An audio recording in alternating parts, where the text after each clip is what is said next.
Ladies and gentlemen, we are in the year 2015 with a lot of great, amazing, powerful smartphone. The iPhone 6s, the iPhone 6s Plus, the Samsung Galaxy S6, the S6 Edge, the S6 Edge Plus, the LG G4, the Huawei, whatever how it's pronounced. So most of modern flagship smartphones have got great cameras, fast processors, amazing resolution displays, are thin as hell, which means they are basically the same in every way. So I have to review a phone that isn't any of this. The iPhone 4. The iPhone 4 was released in June of 2010 and came in black and white and with iOS 4. iOS 4? Hell, do you even know this version? It's just a little different design than iOS 9. In 2010, you didn't have some gigantic 5.5-inch screens on your iPhone. You only had 3.5 inches. And everybody was fine with this. Actually, the iPhone 4 was the first iPhone to introduce its famous Retina display, which its pixel density is still the same on the 6S.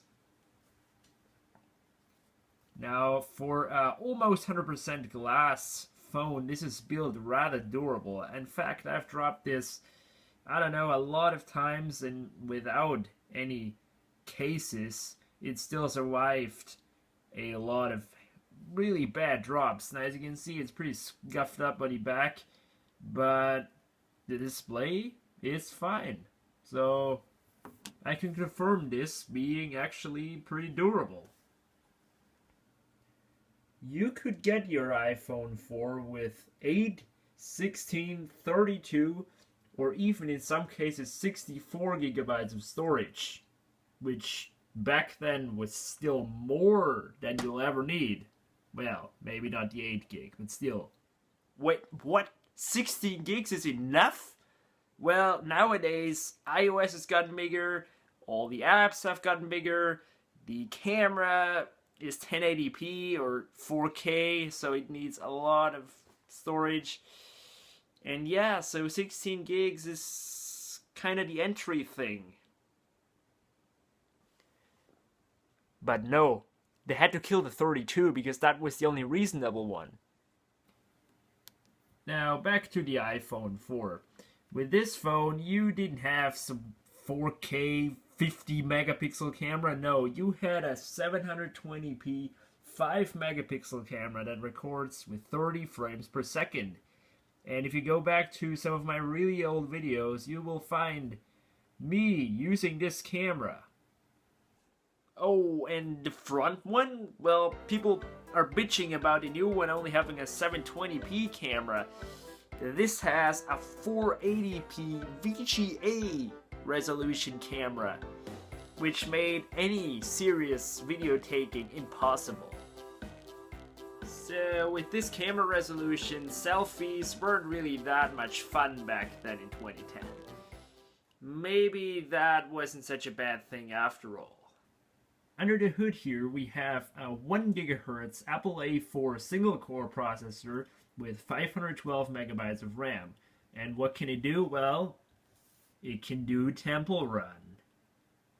Now, back then, phones didn't really have quad octa-core 7 GHz processors with 4 gigs of RAM and 125 gigs of storage. But you could still play some games smoothly, believe it or not.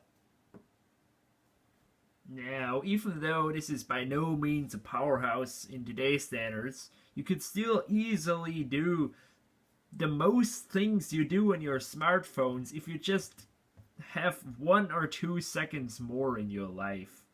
But people always seem to forget this.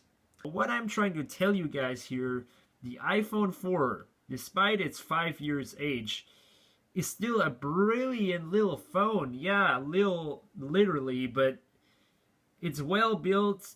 It runs most of the apps. It does do most stuff you wanted to do. And if you are just a patient guy, you could easily survive with an iPhone 4 still.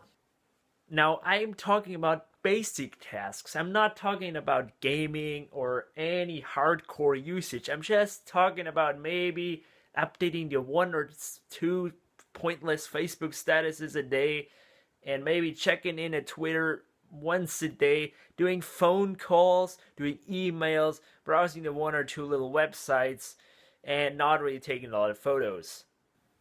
A lot of geeks probably have noticed already, and that is my iPhone 4 still runs iOS 6. Now, technically, this could go up to iOS 7, but I don't really recommend it since iOS 7 is great and everything, but it slows it down, and you're not really necessarily gaining any new features on your old iPhone 4 if you update it. And this leads us to the next thing I'm gonna tell you. The next thing is, if the iPhone 4 is so good, why doesn't anyone think about buying one in 2015? Let me explain that with the following example situation, which I've come across more than once.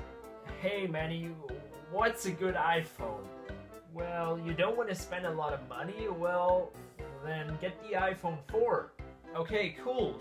Does it have a big display? No. Does it have Siri? No. Does it have a lot of RAM? No. Does it have a good camera? No. But why should I buy it then? Well, because it's ridiculously cheap and it's still an iPhone. No, for real guys, this time. The iPhone 4 is not obsolete, but it's eventually getting there. It's old and it has aged, but still, for its age, compare it to another phone, it will find out it's ridiculously good. If you just think about one or two little times a day, do you really need the smartphone power yours has? You will quickly find out you don't. Have a nice day, everybody. Samsung Galaxy A5, the Samsung Galaxy S4, the Samsung Galaxy Note 4, the Sony Xperia Z3 Plus, the Sony Xperia